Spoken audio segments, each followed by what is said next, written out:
I don't know that I've ever gotten chills watching somebody cook, but it was this moment where you're just like, my God, what an amazing feat that he's just done.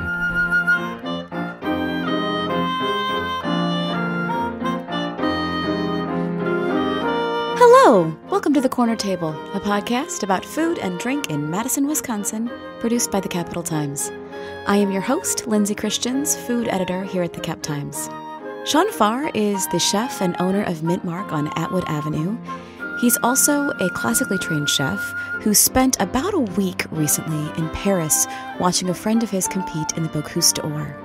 The Bocuse d'Or is one of the most elite culinary competitions in the world, and while the United States did not win this year, Sean has some really awesome stories about what this competition was like, what he was able to see, and what that might mean for what we'll see on the menu at Mint Mark.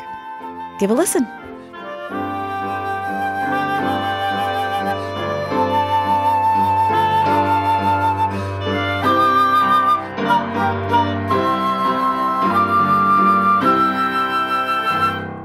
Welcome, Sean. Hi, thanks for having me. Yeah, thanks for coming in. So first of all, can you tell people who you are, where you work? My name is Sean Pharr. I'm the chef owner of Mint Mark in Madison, Wisconsin, over there on Winnebago Street. And how long's that been open? 61 weeks. Like it's like a baby. Yeah, we count it by fish fries, so it's easy to keep count. So you were recently in Paris? I was. My wife and I and some friends of ours from Chicago went to cheer on our friend Matthew Kirkley, who was representing the United States in the Bocuse d'Or. So if people have never heard of the Bocuse d'Or, what is it? The Bocuse d'Or is essentially the World Cup of cooking. So there's 24 countries, and it's one chef and their commis. It's basically 5.5 hours of extreme cooking that you've been training for an entire year. That seems like a lot of work. Yeah, it was crazy, I'm sure. How do they choose who's going to represent the United States?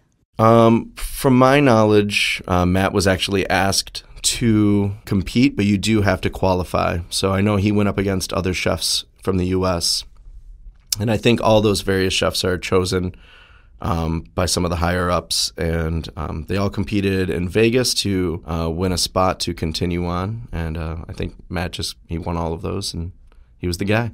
Thomas Keller is associated with this, yes? Thomas Keller is one of the mentors, or has started the mentor program, kind of a play on the words of Bocuse d'Or, but mentor. Gavin Kaysen from Spoon & Stable, and Chef Daniel Boulud are all running this mentor program where they kind of oversee the care of Team U.S.A., provide places to practice, and essentially solicit funds for the team. Gavin Kaysen, that's Spoon & Stable in Minneapolis, yes. Right?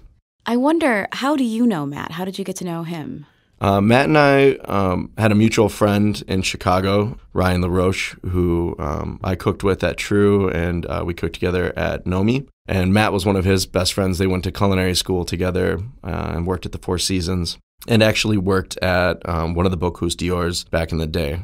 So Matt is probably the most talented individual I know in terms of cooking and creativity. This was kind of the next step for him. He moved out to San Francisco, got his 3rd Michelin star when he was running Croix, and then shortly after left there to pursue the Bocuse d'Or, which had been a dream of his. And basically in the last 5 years that I've known Matt, he's accomplished every one of his tasks. So it's a pretty incredible human being. It sounds like he has probably a pretty intense life. He does. Yeah. So I was looking at some of the photos on the Instagram, and it's incredibly detailed and delicate food. What are sort of the expectations when you go to Bocuse d'Or? Like, what are you going to be doing for those 5.5 hours? So there's 2 themes, theme on a plate and theme on a platter. And to my knowledge, they all knew that rack of veal would be one of the ingredients for the theme on a platter. And then to my knowledge, they found out the theme on a plate around December. So like I said, they competed, 2 weeks ago about? So they had a few months to figure that one out. The theme on plate was a chartreuse, which to boil it down is kind of a cold seafood cake. If you want to get musselines in there or other farce, that's kind of how you do it. So it's like a cold seafood sausage, sort of? It can be. It should have more vegetables. If you think back to like old school Jell-O recipes where you've got like the crown roast of hot dogs and, shrimp studded in there, heavily laced with mayonnaise. I think that would be a good way to get a mental image of what they could look like. We're not in the careful hands of Matt. So it does sound kind of gross. I don't know that there's too much of a market for it, but it's. You won't see it on Mint Mark's menu anytime soon. And this is taking place in France. Is it all about then classical French cooking and technique? Okay. So it boils down to the best of the best in classical French technique, and somehow trying to encompass a little bit of where you're from. You have to try and represent who you are and who we are as a country and a culinary scene, while at the same time encompassing all of the tradition and technique. You've got a 8-pound rack of veal that you have to stuff with some kind of farce and get the bones clean to get it and figure out the timing and roasting and resting so that it would be perfect by the time it gets to judges. Meanwhile, there's 11 other chefs presenting within 10 minutes of each other. The whole thing, even to the end of the competition, you're judged on how you clean your kitchen and how fast you break it down. The thing I can never get with this kind of competition is heat timing. So how do you make sure it's still warm? I was looking at the photo of the theme on a platter, and there's so much stuff on there, and some of it obviously can probably be room temperature or whatever, but the veal shouldn't be, right? Right. How do you make sure it's still... So they practice over and over, and I actually didn't ask Matt how many times they repeated the routine for the theme on a platter of the roasted veal. Their coach was standing in front of the kitchen essentially, and he's got his laptop up, and there's a prep list that would give any chef nightmares taped to one of the coolers, and they know exactly at this hour you need to start cutting out the puzzle pieces to go around the chartreuse, and at this hour you need to be Frenching bones for the rack, and at this hour the dough needs to be laminated again for the tiny croissants that they put on their platter. So there's nothing left to chance. It's just making sure you're hitting all your marks, and it's really similar to any pro athlete training to what they have to do their best. You just use the word routine. And I think about, an ice skating routine or a gymnastics routine, and there are things that you can judge and say, okay, she included the triple lutz and landed on this foot, and that technique is there. But then there's also the aesthetic elements that are more subjective. Right. And that seems to me to be the place where it could be really different country to country, potentially. I think it can. And it is subjective, too, which is tough, because to see somebody perform at this level and that they're hitting all of the technical marks that they need to, but at the end of the day, it's still food. Somebody is maybe not going to like it. You hope for the best. And, I know they trained so hard. He and his commis, Mimi, they just, spent the last year just giving it 110%. How do you pull the influences America? I try to think if I think about what is American food, if I'm going to do, if you're representing your country among all these other countries, how do you represent a country as diverse and wide ranging as this one? That's tough. And I think in our current political climate, we don't want to have that USA kind of mentality going. The nationalism, Yeah, and not that there's anything wrong with it in a certain sense of pride, but we're not viewed very well right now in a lot of places. And, so I think it just boiled down to just serious technique, regardless if it was French or American. I know that Matt just went 100% impossible technique that other people couldn't replicate.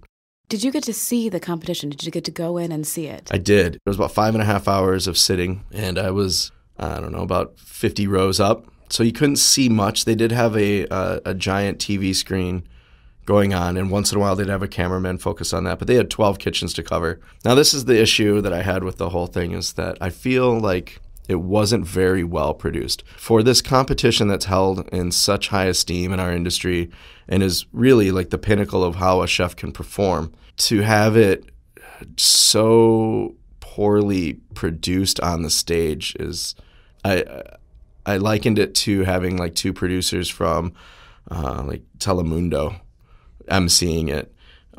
It was incredibly sexist. And there was a lot of tension between the hosts, and it lost some of the focus on what was happening behind them. So that was kind of neat. It was 5.5 hours of watching Matt cook, and it was kind of, I don't want to say boring, but it wasn't intense for a really long time. And then when it came down to the final seconds, when platter started hitting and Team USA put out the chartreuse, it was amazing. I couldn't have imagined a better culinary mic drop because everybody's minds were just blown by the way this thing looked, and the judges couldn't figure out how they were going to cut it, how it was going to come apart without shattering. And Matt had figured out a way to like each piece kind of unlocked where nothing was disturbed, and it presented beautifully. So I don't know that I've ever gotten chills watching somebody cook or do something, but it was this moment where you're just like, my God, what an amazing feat that he's just done. 15 minutes later, the platter's being presented, and meanwhile, there's more chartreuse from the other countries and more platters going around. And at that point, the judges had already eaten 48. By the end of it, they had sampled 48 plates. Oh my gosh. Yeah. Sometimes when we watch cooking competitions on television, because those are fun to do, especially the American ones, like I'm not talking about the British Bake Off, my husband will often make comments of like, why do they set the times so tight? Can't you just give them more time and let them see what they can do? And I think about it like the competition just sort of intensifies a time limit that is maybe already there in a day-to-day kind of restaurant kitchen. You can't take all day to make a quiche if you want to like run a restaurant. There's always going to be a time element in cooking. There is. Time is your biggest enemy in the industry in a larger sense, even in like how you choose to spend the early years of your career to service. I try and get everything out in at least 9 to 15 minutes at mid-mark. Nothing should take longer than that until we get slammed. But time is so important to what we do. And then when you put it in these competitions, and even the TV ones, which I recently just did one, it was crazy. We had 30 minutes to gather all the ingredients, come up with your idea, and then get back and cook and present. And some of it was hard. Some of it you kick into that intense line cook feeling, and you really push through, and you're like, oh wow, I've got some time to spare. But other ones, it's nuts. And I think that's important to hold people to times, and regardless of what you're doing, if it's TV or in normal service, it's just an important factor in life. You said you just did one. Yep. Where is that? Can you say where it is? I did Guy's Grocery Games a little while ago. Nice. Yep, which will air soon. I'm not sure when it airs, but I can't really speak too much of it. But was that weird? It was incredible. Yeah? Yeah. But it'll air soon. People can watch it. Mm-hmm. That's really cool. I wonder when you go to something like the Bocuse store that does feel like, looking at the photos, everybody's wearing these huge toques, and it looks very old school. And the technique on display is incredibly delicate, but it's also, again, like classically French driven at a time when more culinary schools are starting to incorporate other cuisines that are not French, right? I wonder, like, where do you see the role of this competition sort of in 2019? I think it's incredibly important. When I hear about what classes students are getting in culinary school now, for instance, cuisine or Southwestern cuisine, or, where I hear they've taken away egg cookery and they just discuss it. If you're not heavily rooted in some sort of foundation and tradition in this industry, I don't think you have a right to spin on things after that. This competition represents a lot of what a lot of chefs hold dear, is respect to some of the kitchens gone by and some of the attitude gone by, and the tall toques and the crisp white aprons and just everything working as immaculate as possible. And there's no way these people could compete and do what they do if they didn't know how to make a proper meringue, or if they didn't know how to emulsify a farce, or how to roast a piece of meat without the use of sous vide or anything like that. So again, it's everything has to be based in some sort of foundation and tradition. And the further we move away from that, I think it's going to be harder for cooks to continue to produce great food. You can be as creative as you want, I guess, and get as weird as you want, but you need to have to come from somewhere. You need to understand the rules you're breaking? Absolutely. And aside from getting to see Matt compete in the Bocuse d'Or, this trip to France was so important to me because I got to go and check out a cuisine that I've only read about and only been talked to about by French chefs.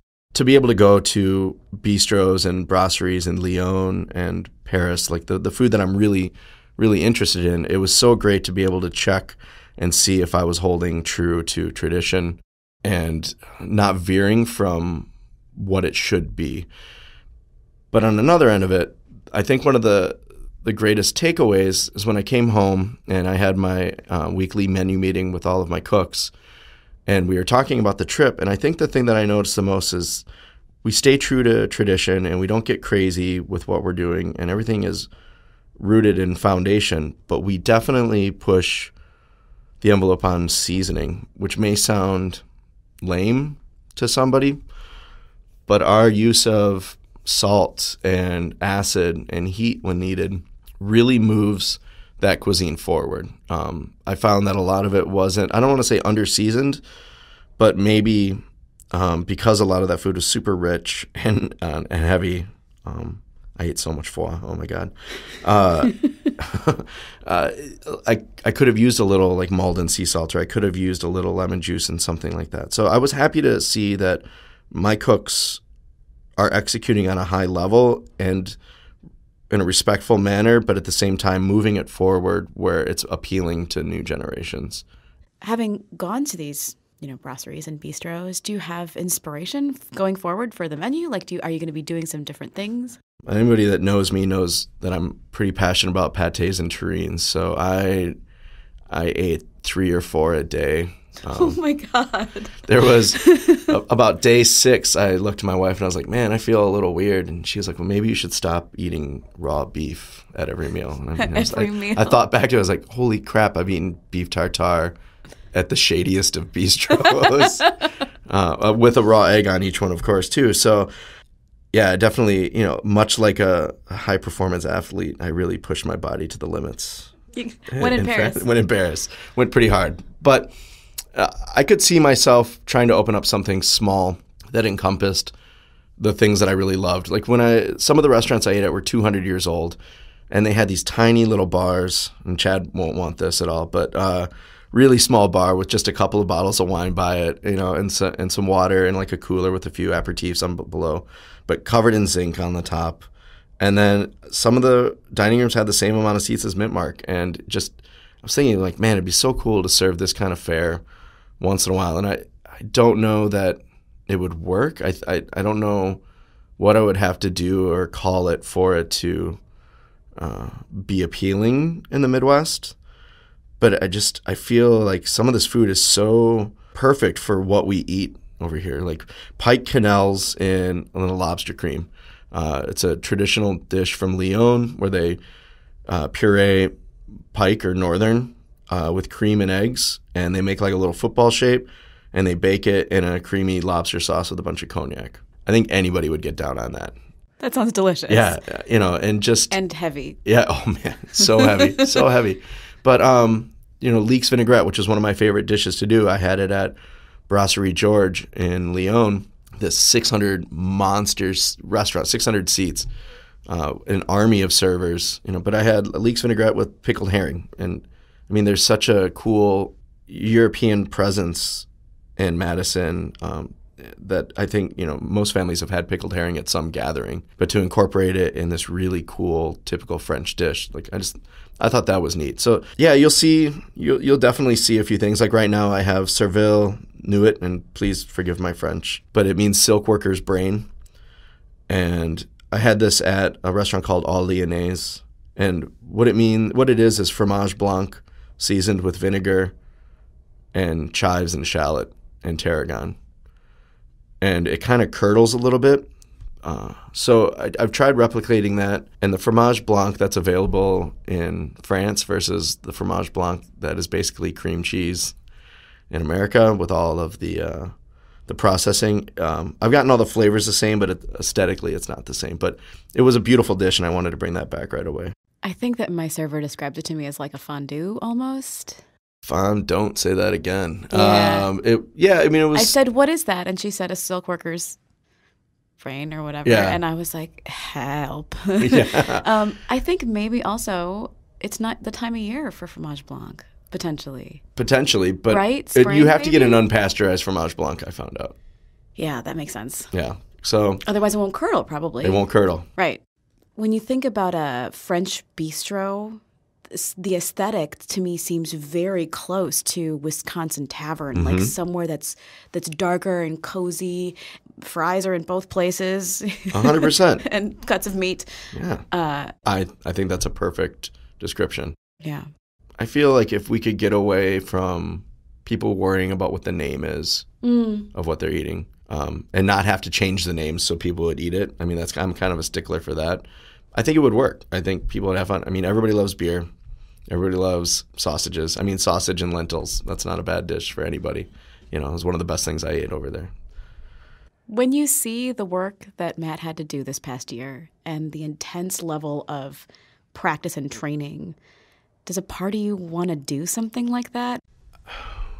I don't know that I would want to, or even if I could, do something at his level.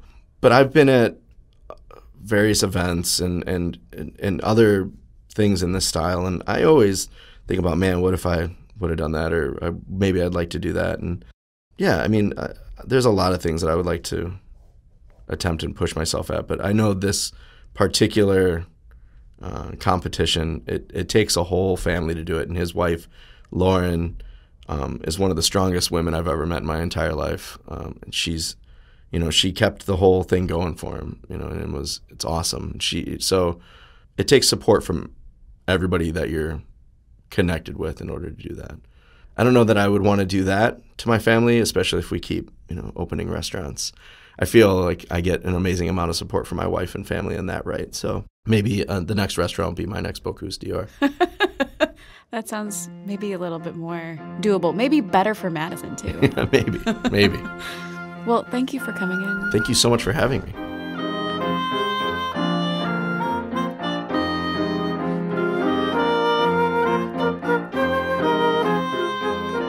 This has been The Corner Table, a podcast about food and drink in Madison, produced by the Capital Times.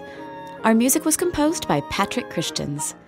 We get editing and tech support from our CT podcast guy, Eric Lawrenson. The Corner Table drops every other week, and you can subscribe on iTunes, Stitcher, and SoundCloud.